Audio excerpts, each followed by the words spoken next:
हमें देखना यह है कि इमरान खान साहब का गोल्डन डे कौन सा है जो आ रहा है। देखिए ये बात हफ्तों की है, लंबी नहीं है। अगर इस निज़ाम के तहत या इस निज़ाम इंसाफ के तहत इमरान खान साहब को अंदर रखना है तो अब चांसेस निश्ता इमरान खान साहब बाहर आ रहे हैं, अब उनको अंदर रखना मुमकिन नहीं रहेगा।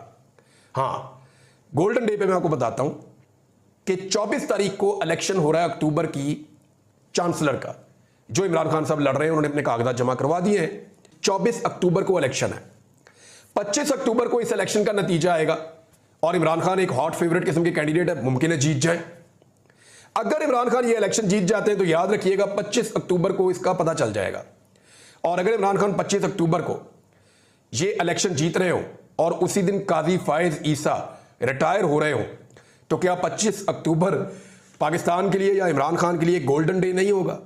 ये इमरान खान साहब के लिए गोल्डन डे हो सकता है 25 अक्टूबर, क्योंकि 25 अक्टूबर को काजी फायज ईसा साहब की रिटायरमेंट का दिन है।